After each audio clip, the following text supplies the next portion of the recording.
Before we begin, ask yourself something: have you ever misjudged someone so completely that the truth changed your life forever? If stories about unexpected love, hidden greatness, and second chances touch your heart, make sure you like this video and subscribe to the channel, because today's story might stay with you long after it ends.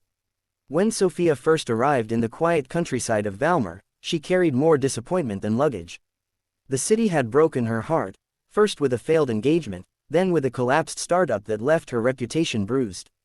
She told herself she needed silence, simplicity, a place where nothing glittered enough to deceive her again. Valmer was the kind of town where time moved slowly, where mornings began with mist rolling over golden fields, and evenings ended with the scent of earth and wood smoke. On her second day there, she met him, Elias. He stood by the roadside repairing an old wooden fence, sleeves rolled up, boots covered in soil. His truck looked older than she was. His flannel shirt was faded, his hat worn at the brim. When he glanced up and caught her struggling with her suitcase wheel stuck in gravel, he walked over without a word and lifted it free. "New here?" he asked gently. She nodded, brushing dust from her coat. "Just for a while." He gave a small smile. "Sometimes, a while is all we need." She assumed he was just another struggling farmer trying to survive in a town that the modern world had forgotten. She thanked him politely and continued on her way.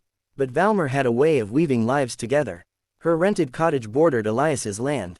Every morning she saw him before sunrise, tending to crops with meticulous care. Unlike other farmers she'd glimpsed, he didn't rush. He observed. He adjusted irrigation pipes by hand. He scribbled notes in a small black journal. Sometimes, she noticed strange metal devices installed between rows of wheat. Curiosity tugged at her. One afternoon, a storm rolled in unexpectedly. The wind was violent, the rain unforgiving. Sofia panicked as she realized her cottage windows wouldn't hold against the force. Just as she struggled to secure the shutters, Elias appeared, drenched but steady, helping her reinforce the frames with wooden planks. "You should have called someone," she said over the thunder. "I was nearby," he replied calmly. "I monitor weather patterns closely." "Monitor?" she asked. He shrugged lightly. "It's a hobby." After the storm passed, she walked outside expecting devastation. But Elias's crops stood surprisingly intact.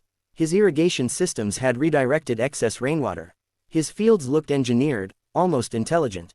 "Luck," she teased. He smiled faintly. Preparation. Over the following weeks, Sofia found herself drawn to his quiet presence. He spoke little about himself, but when he did, his words carried depth. He talked about soil chemistry as if it were poetry. He described sunlight like a mathematician describing symmetry. Yet he lived modestly, driving that old truck, shopping at the small local store, never seeking attention. She admired his humility but never imagined more. One evening, the town held its annual harvest gathering. Music played, lanterns glowed, and laughter filled the square. Sofia wore a simple dress and felt, for the first time in months, light. Elias stood at the edge of the crowd, uncomfortable. "You don't dance?" she asked. "I prefer observing patterns," he replied. She laughed. "Life isn't a pattern, Elias." He looked at her with a softness that made her heart stutter. "Sometimes it is. We just don't see it." As the weeks turned into months, Sofia began helping him in the fields. She learned about his strange devices, soil sensors he had built himself, automated irrigation systems powered by solar panels he had designed from scrap materials, algorithms that predicted crop diseases before visible signs appeared. "You built all this?" she asked one afternoon, astonished. "Yes. Why not patent it? Sell it? This could change agricultural systems everywhere." He looked away. "I tried once." That was when she learned the first piece of his truth. Years ago, Elias had been a research scientist in the city, a prodigy in sustainable agricultural engineering. His innovations promised to revolutionize farming in drought-prone regions. But when corporate investors demanded ownership and control over distribution, pricing it beyond the reach of small farmers, he refused. They shut him out, discredited him, took fragments of his research and pushed him aside.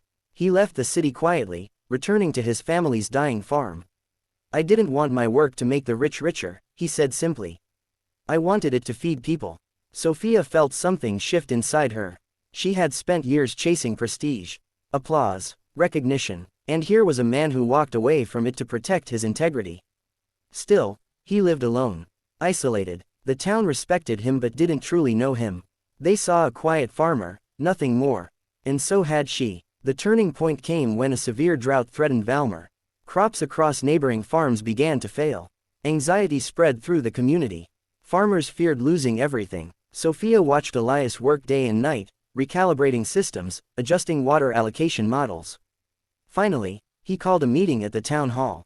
Most arrived skeptical. He presented data, clear, precise projections.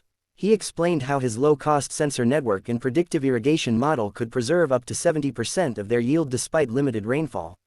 He offered to install his systems free of charge. Silence followed. Old Mr. Carter spoke first. "Why would you help us for nothing?" Elias hesitated. "Because if one farm fails, we all feel it." Gradually, they agreed. Weeks passed. While surrounding towns suffered devastating losses, Valmer endured. Not perfectly, but enough. Crops survived. Families stayed afloat. Word began to spread beyond the valley. Agricultural journals took notice. A university research team visited. Soon, media outlets arrived, asking for interviews with the reclusive farming genius of Valmer. Sofia stood to the side during his first interview, watching the world finally see what she had come to know. But fame unsettled him. "I didn't do this for recognition," he told her that night, sitting on the porch beneath a sky scattered with stars. "I know," she said softly. "But maybe recognition isn't the enemy. Maybe it's a tool. If more people see your work, more farmers can benefit." He looked at her for a long moment.